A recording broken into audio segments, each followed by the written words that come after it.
बात हो असूलों की, बात हो असूलों की तो टकराना जरूरी है। अगर जिंदा हो तो फिर जिंदा नजर आना जरूरी है। और जिस कहते हैं ना कि जिसका हामी खुदा हो उसको मिटा सकता है कौन, और जिसका ईमान हो पुख्ता फिर उसको झुका सकता है कौन। मैं अक्सर कहता हूं, आप सुनते हैं कि भारत मां के 4 सिपाही हिंदू मुस्लिम सिख ईसाई, अगर एक भी पिल्लर इसमें से हिल गया, इस देश की अखंडता, इस देश की एकता छिन्न भिन्न हो जाएगी।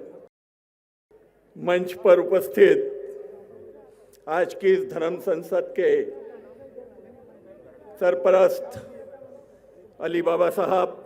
This video is sponsored by Max Multi Speciality Hospital, 24/7 emergency trauma and critical care center with advanced services located at Hagarga Circle, Ring Road, Gulbarga.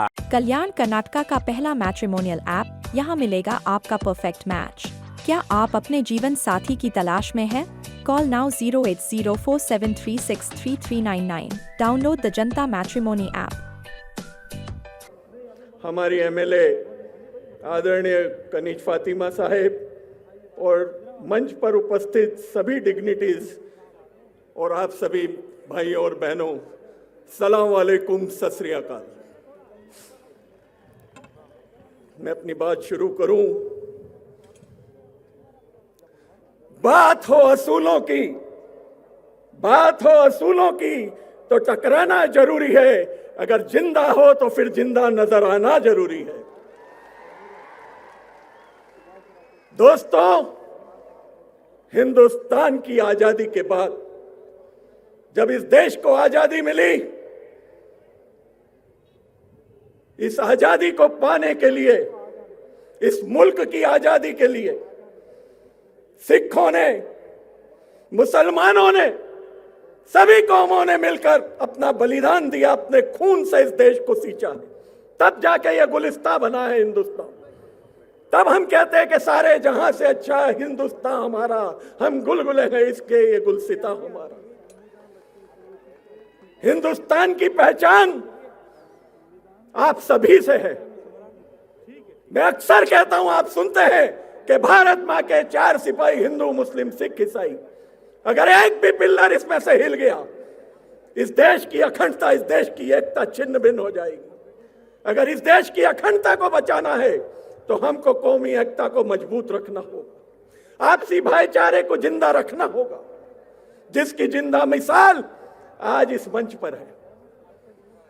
यहां हिंदू भी है, मुस्लिम भाई भी है, सिख भी है, ईसाई भी है।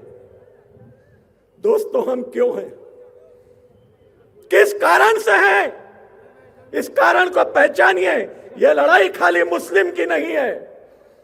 यह वक्फ बोर्ड के खिलाफ जो काला कानून आया है, यह आपके पैरों के नीचों से आपकी जमीन खिसकाने का कानून है। और जब तक इस जिस्म में जान है, हम यह कभी होने नहीं देंगे। हम आपके साथ खड़े हैं, कंधे से कंधा मिलाकर।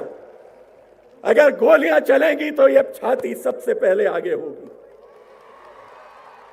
दोस्तों, इस हिंदुस्तान की खूबसूरती की पहचान ही हमारी एकता है।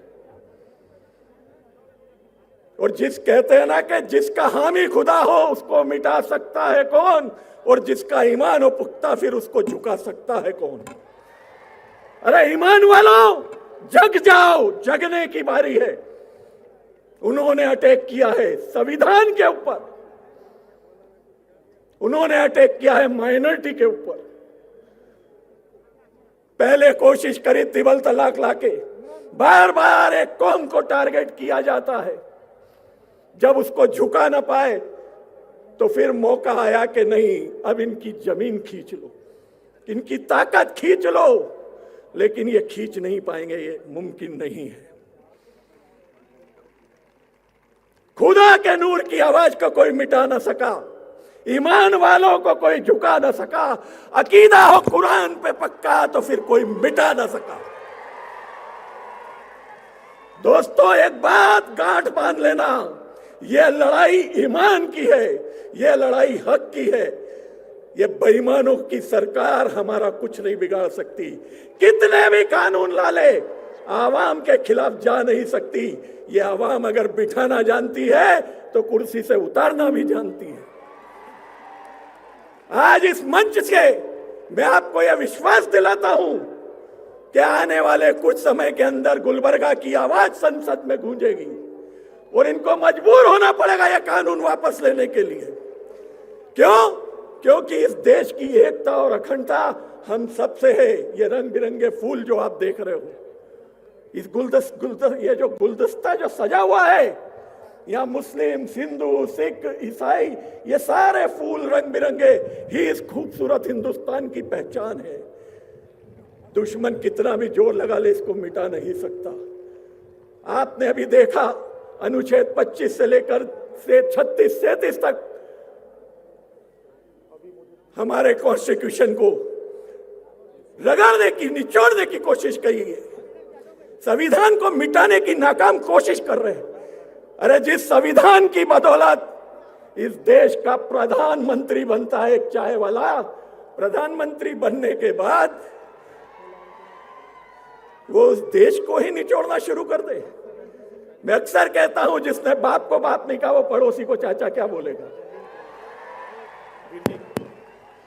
मैं अपनी बातों को, क्योंकि काफी वक्ताओं ने आपके सामने बोलना है, अपनी वाणी को यहीं विराम देते हुए इस मंच के माध्यम से आपको यकीन दिलाता हूं, इस लड़ाई में आप अकेले नहीं हो, हम सब आपके साथ हैं। और इस शेर के साथ अपनी बात खत्म करूंगा कि फानुश बनकर जिसकी हिफाजत हवा करे, वो शम्मा क्या बुझे जिसे रोशन खुदा करे। जय हिंद, जय कर्नाटक।